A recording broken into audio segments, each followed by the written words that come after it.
Hi there. I hope you've had a fabulous week. I know I certainly have. School holidays here in Queensland, Australia. So, got both the kids at home. We've had a lot of fun. Both very energetic children. So, we've been all over the place. Parks. It's been raining the last couple of days. So, I've been trying to keep them busy in the house without destroying the house. If you've got a 6-year-old and a 3-year-old, you can probably understand what I'm getting at there. They're pretty good at doing that. My son's gotten stuck right into his arts and crafts, and he's very efficient at shredding cardboard, as it turns out. So that's been pretty fun cleaning up that mess for the last few days. But anyway, not here to talk about that. Here today to have a discussion with you on about how you can turn your home loan interest into a tax deduction. Yes, you can absolutely do it. So, welcome back to join me here. I'm Michael Scarbossa. This is my Save, Invest, and Grow Your Money Q&A. So you're probably thinking about now being able to claim your home loan interest as a tax deduction is an absurd proposition. Um, you know, it's, but you absolutely can do this. It is legal. The Australian Tax Office isn't going to come running after you. Okay. This is one of those little hints and tips about how you can be smarter with your money and get your money working for you and keeping more of your hard earned cash in your pocket, which is what I'm all about. So, what am I talking about here? Well, I'll just go into probably a little bit of my journey around this. So, when I started investing in property, the thing that I loved about property is, you've got rent coming in, and the rent's quite a decent income, particularly when it exceeds the expenses. So you're positively geared, which is a great thing to do. But then I want to grow that property portfolio. Now, one of the first things I did to get into property was I did a equity release of the current home that I lived in. So I built up value in that, and I drew an equity release loan, which you can do for investment purposes, of which the interest of that loan, and it was an interest only loan, is tax deductible because you've used it to invest in an appreciating asset. So that's the whole key thing. And I thought, you know what, this is pretty cool. I like the idea of this, using my home for investments, and now I can claim a bit of that interest expense as a tax deduction. That's awesome. But it really got me thinking. I thought, you know what, my biggest expense is my home loan repayments. And a really big chunk of that is the interest that you pay as well. If it's interest only, it's all interest. If it's principal and interest, then particularly in the early years, a big proportion of that payment is interest. And I thought, wow, I've already worked out this equity thing, equity release out of my home, and how I can now, I can claim some tax deduction in regards to the interest on that. But what about the rest of the loan? What about the rest of my current loan balance? I thought there's a whole heap of interest that I'm paying there. I'm not getting a tax deduction on it. There must be a way. I was really this really it really was niggling at me. I had to find a way and work this out. And lo and behold, there actually is a way. I found it. It doesn't seem to be spoken about very often. I haven't heard it in many circles in my whole journey, and particularly spending a lot of time in property investment forums and stuff. Not many people actually mention this method, which is sort of quite surprising. But so you know what? In Australia, we pay an obscene amount of tax. So it's just it's just a very, very good idea if one of your biggest outgoings in your home loan mortgage interest and your tax, which it's not well, it's an outgoing, but you don't see it. You've got your income and the tax is already gone; it's taken out for you. But is there a way to make those two things work together and get yourself a saving? So that's what this is all about. Now, what I'll do is I'll get straight into this. Uh, the method actually does have a name, which I found out after doing some research. It's something that's commonly referred to as debt recycling. And I've got a little bit of a whiteboard demonstration here that I've set up that I'm going to talk to, just because it's going to make it easier to work through what this is. So I'll just switch to that whiteboard screen. Just bear with me for a moment.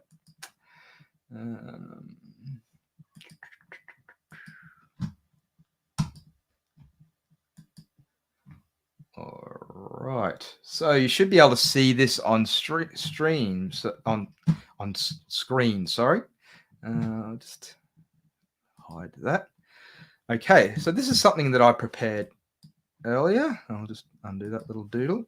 This is something that I prepared earlier so I could talk to rather easily. So In regards to be able to execute this particular strategy to get yourself some savings, some tax deductions through your home loan interest, uh, I see it as there's three key phases to this process. They're all pretty simple. Phase one is the savings phase. Phase two is the funds transfer phase, as I like to call it. And phase three is the bit that we all like to do, and that's invest and grow our money. So I'll just start with the savings phase here. Now, just to reiterate something I haven't said so far, your principal place of residence, so the house that you live in, the mortgage repayments and the interest that's part of that, you cannot claim a tax deduction on it. You can only claim a tax deduction on it if you're using that money for investment purposes in an appreciating asset like buying investment property, for instance. So let's just use investment property as an example because that's what I love to do to grow wealth for my family. So let's just say this 50K here, this here is your savings or offset account. And this is your bucket that you should already have set up that is putting aside money, building towards a deposit for buying an investment property. Let's say that. Okay, so we've set this up as a separate bucket, a separate little account, either a savings or offset account against your home loan mortgage, which I highly recommend because as you're building up to this 50K, you're offsetting the interest that you're paying anyway, which is a great thing on your home loan. But as you're building this up to 50K, so let's just say we build it up to 50K and we've got a lump sum ready to go there. Let's say your house is worth 500K. Your loan balance is 400K, which means you've got about 100K equity in the home. We're not going to touch this equity today. We're just going to leave that there. That's good. Nice little bit of equity. We can talk about equity another time. I'm not going to talk about that today. So that's the savings phase. That's what your home loan looks like. You've got up to your 50K. So once we get to 50, so I'm just using these as round numbers as an example. Let's say you got that 50K and you're going to buy it. That's going to be a deposit for your investment property.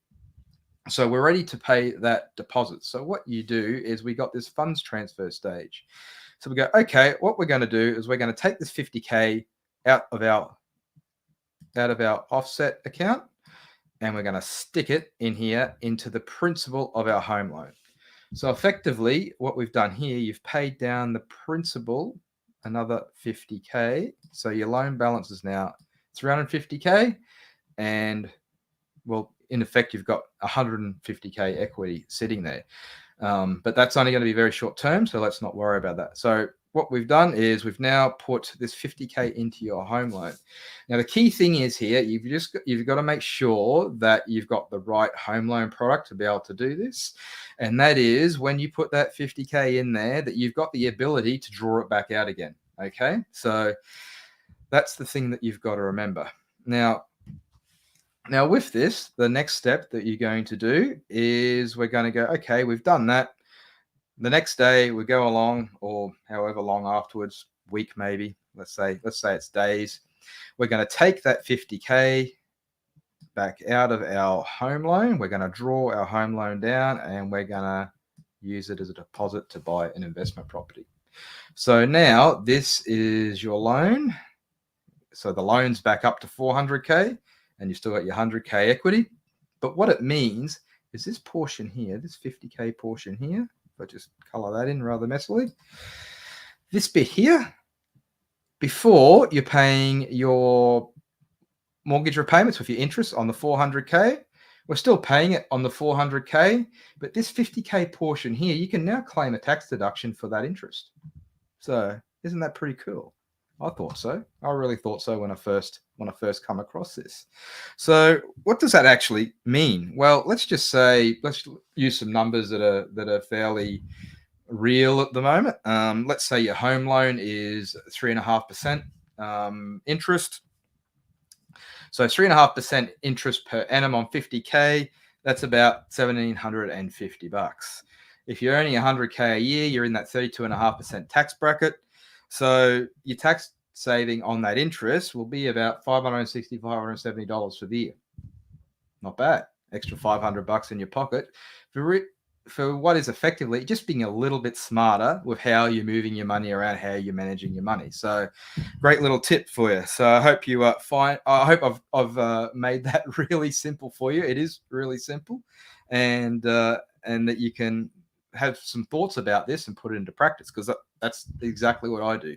That's exactly what I do. So I think it's great. Now, with this, you're probably asking, okay, my home loan, should it be a principal and interest, or should it just be interest only? Because if you're only getting a tax deduction on the interest, then wouldn't it maximize my deductions if I just have an interest only home loan? Well, yes, it would. But there's probably a few things to consider with that. Personally, I prefer to keep my home loan as a principal and interest. And the reasons for that is it's my home loan, and my whole investment strategy is so that at some point the proceeds of my investments can pay off my home and I can live in my home. My home is done.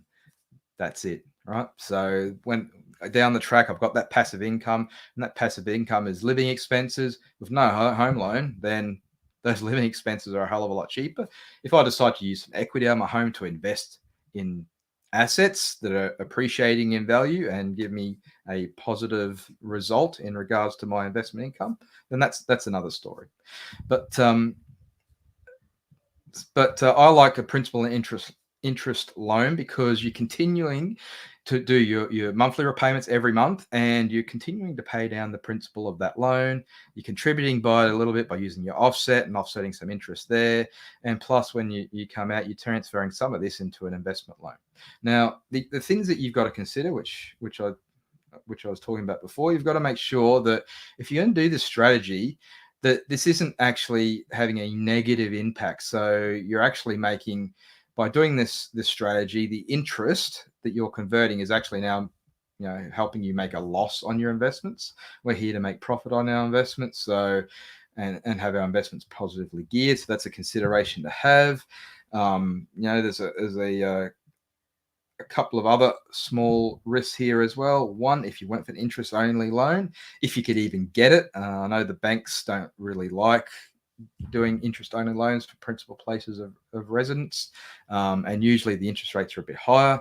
But the other thing that you need to consider is over time there could be changes in interest rates, and here in Australia that's a very prevalent thing that's in the news at the moment, and the interest rates have been rising.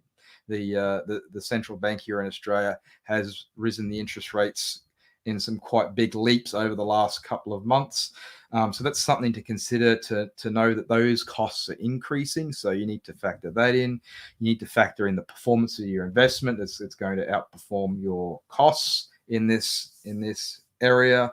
And the other thing as well is that at least with a principal interest, you're still continuing to reduce your debt position on your principal place of residence. If you went interest only and you went down that path, you've got to remember that you're not actually reducing your overall debt position. So that's something else that you've got to consider as well in regards to your overall strategy. But that's the strategy, plain and simple. I hope you find that diagram quite insightful and easy to understand this method to make some tax savings. I know I love making savings on my tax. If you can legally keep more of your tax dollars in your pocket, it's just a very smart thing to do and get that money working for you. So that's it from me today. I hope you've enjoyed this little session today. If you've got any questions around what I'm talking about here, please pop them in the comments and I'll answer them for you.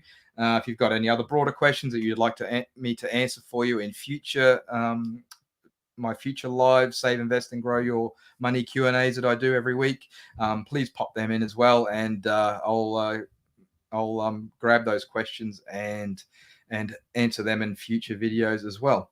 So that's it from me. Have a great day. Go and have fun. It's a Sunday. Enjoy your family. That's what I'm going to do for the rest of the afternoon. I'll see you later.